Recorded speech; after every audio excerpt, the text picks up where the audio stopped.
report today that you had been informed that this would be your last game as president. That is not accurate. I have not. I have great communication with ownership, with George and Ted and Ryan, but I have not had any discussions. So it's not accurate. It's not accurate that he has been informed that he would be fired after the Thanksgiving Day game. It remains to be seen whether or not it's accurate that he will be fired at all after the game. Or the Bears have never fired a coach in season. But it's gotten so bad. You just heard the chants at the Bulls game of fire Matt Nagy. At the Bulls, and they got blown out too. They got blown out. They by did. The way. They did. By the Pacers. Meanwhile, I saw another report where a high school that faced Matt Nagy's son had to apologize because his son was hearing it. And it really does humanize it. I mean, we talk a lot in this business about who should be fired, who should be on the hot seat. And it's easy to forget that there are humans and families involved. Well, we don't. I'm not trying to get too deep. When's the last time you called? When's the last time you called somebody for somebody to be fired? Well, when I say we, I meant media. I meant fans. Yeah, I meant media. I didn't mean you and me. But I'm just saying in general, traditionally, Black Monday. But it is part of the job. It's part of the job. They all know what they signed up for, which is, if you're lucky, you get to hang around and coach for 10 years with one team. But these guys, that's very fortunate. They're hired to be generally fired, not and they get paid to go away. So it comes with the territory. So I'm not playing the world's smallest violin for him, and he probably should be fired. The person who most concerns me, I just want to acknowledge the humans and the families involved. The person who most concerns me in this story is Justin Fields, who doesn't look like he's going to play on Thanksgiving. It's probably going to be Andy Dalton. Because you remember, Michael, when we were talking about when the Bears drafted Justin Fields, and this is a common thing that people say in pro football, is that an administration, a general manager, or a head coach that's under pressure, if not on the hot seat, their seat's getting a little bit warm, they can buy themselves some time by drafting a quarterback. And when it came to the Bears back in April, and in general, I say that's BS. It doesn't buy them more time. It buys the next regime more time. Because what ends up happening is if and when, it's not a matter of if, it's more like when Matt Nagy is fired, and not long after, unless he gets it right, when Ryan Pace is fired, the next guy is going to come in and look at Justin Fields and say, that ain't my guy. I didn't draft him. I got no allegiance to him. They're going to be charged with fixing Justin Fields or getting him right based on the last regime's investment and failure.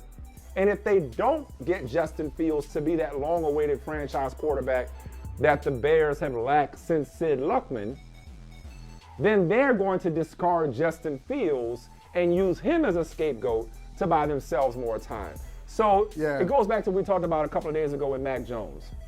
Oftentimes when it comes to first-round quarterbacks, the last shall be first. As in the later you're drafted, with the exception of teams that trade back into the first round from the top of the second round to get a quarterback. But the later you're drafted and the longer you're able to sit, you're probably better off because you're not under pressure and when you're with a stable set of circumstances with that organization. But when you go to a team like Chicago, is where quarterbacks go to die, where their careers go to die before they even start, you're in danger of that coach and that GM that hired you getting fired, and now your career is derailed early on because now somebody coming in that didn't evaluate you, that didn't draft you, you're now at their mercy. So I feel for Justin Fields right now more than I feel for Matt Nagy or by extension Ryan Pace. Yeah, Justin Fields is going to have to pay the price because not only will he have a new head coach likely next year, he's going to have a new general manager, and who knows if the general manager will be on board. We just don't know that. And the reason I say that is it's a package deal. Mike, it's a package deal. If you look at the critical moments for both of these guys, for Ryan Pace and for Matt Nagy, it's pretty obvious. For Ryan Pace, it's just – You can't do that. You can't in this draft. It comes back to it, and that will be his legacy. You cannot, in a draft that has Patrick Mahomes, and Deshaun Watson, you cannot move up in that draft to take Mitch Trubisky. You can't do that. You can't do that. And it's a wonder that he's had the job as long as he's had it, because it was clear that he got that one wrong. So I would say for him, that's it. He's the guy who bypassed not just Patrick Mahomes. So he but also shouldn't get a Deshaun second Watson. chance. He shouldn't get an opportunity to hire another coach, is what you're saying. No, he won't. He won't. Hey, look, Yeah. Yeah. it ain't happening. I think they're both. I think they're both. So out of they're there. cleaning house. Okay. They are. Yeah, you're They're gonna right. clean house. Fire Pace and Nagy doesn't roll off the tongue in a chance. Yeah, it's the got- same it ain't- no, way. you So, know, yeah. you got to pick one. Pace and Nagy. Yeah, it doesn't work. Pace Doesn't work. and like, what are you saying? Like, what they say? Yeah. What is it? Yeah. Huh? Yeah. Who? Well, who's Pace? Oh, the GM. Like, it's too much. And then the other one for Nagy, it's would things be a little different? You saw his record was 12-4 there. 12-4 record. They're playing Philadelphia in the playoffs.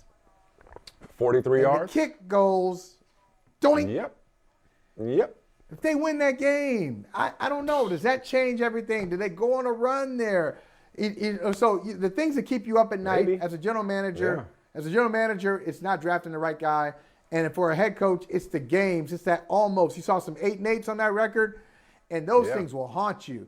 Ooh, we could have been 10-6 if. We could have been 9-7. We almost beat this team. We were almost there. If this guy doesn't get hurt, on and on and on. There are a lot of those. This year, it's pretty basic. It's pretty flat out. 3-7 is not good. 3-8 is worse, especially when come Thursday. Yeah, 3-8. I already giving them a loss, Mike. They're gonna lose to the Lions. The Lions. Which is why beat 'em. he probably will get fired if they lose to the Lions on national television on Thanksgiving. I mean, listen, as long as the Lions don't talk about nobody mama, they might have a shot. They might. Despite, was it Tim Boyle playing quarterback for him, I think it is? Like, if you lose to Tim Boyle and the Lions, you deserve to be fired. Mike, on Thanksgiving, unfortunately. Go home and be a family man. Enjoy this severance That's right. pay. But the truth is, they're all on the hot seat. Whether you're 12-4, 8-8, or 3-8, 3-7, 3-8, they're all really on the hot seat. They're all year to year. What were you about to say? Can I another pet peeve? I got to bring this up. This story just really bothers me. And we got to stop this, Mike. There's a trend in the NFL. It is the most disingenuous trend that is happening. I think it started, I feel like it's really getting out of control. It's like, it's like an epidemic. It's like, it's a problem this year. Maybe it started in earnest a couple of years ago, but now I hear it often, over and over. And I feel like some reporters need to call these coaches out on it. Do you see what Joe Judge said? Joe Judge, after they lost Jason to Tampa. Garrett. Yeah. They lost to Tampa, and he said it was on coaching. Okay, the coaching. This is on us. And a lot of coaches say that. You heard Matt LaFleur say that when Aaron Rodgers was out, had Jordan Love in, they lose to Kansas City. Hey, it's on me. That's on me. I didn't have Jordan prepared. And I just want to say this. Hold on a second. When these coaches start saying, it's on me, well, wait a minute, coach. Can we just park on that curve for a second? And let me ask you about 5 or 6 more questions. As far as I know, you don't work at Stop and Shop. You don't work at Giant Eagle. You don't work at Starbucks. You got another job? Why don't you have the team prepared? It's the National Football League. Mike, you just talked about all the money that they're making. They're being paid millions of dollars. We saw coaches' salaries coming out here. You're prepared. You've got some staffs have 14 or 15 assistant coaches. You've got an offensive coordinator, a D coordinator. You've got a special teams coach. You've got quality control. You got all the resources. Ownership has usually balled out for you to make sure you have what you need. Why don't you have the team prepared? So if I start asking these questions, if I'm covering the team, and I say, well, wait a minute, hold on. You said it's on you. In what so way? why? Why In didn't you what have way? the team prepared? You want me to be specific? Why not? Did they confuse you? Did they not do can we go back to the 1950s? Was there no film exchange this week?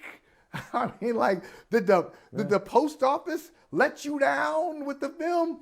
What are they talking about?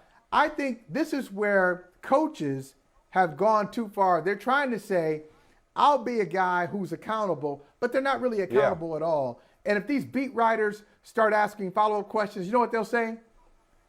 She's an a-hole. He's an a-hole. Why are they asking me this? Why are they trying to pin me up like this? Why they got me by the lapels up against the wall? Stop doing it. Coaches, you don't mean it. Stop saying it. Exactly. I think it's a throwaway. And if it is, if they continue to say it, I would like to challenge beat writers across the country. Please ask like 3 or 4 follow-up questions so we can get to the bottom line. Now, this is really bothering me. Okay. I think it's a throwaway. I think it's a throwaway line. I don't think they can't say, hey, I didn't make that tackle, I didn't make that play, I didn't make the right read. What else can they say? If they're gonna take responsibility, all they can say is I didn't have the team prepared. It's possible that maybe they prepared for the wrong thing because the other guys get paid too. But I hear you. It's a tired. If I'm an owner, I hear that. If I'm an owner, I hear that. I hear that 2 or 3 times a season. Some guys do say it 2 or 3 times a season. Okay, then I am gonna stop. Enough's enough.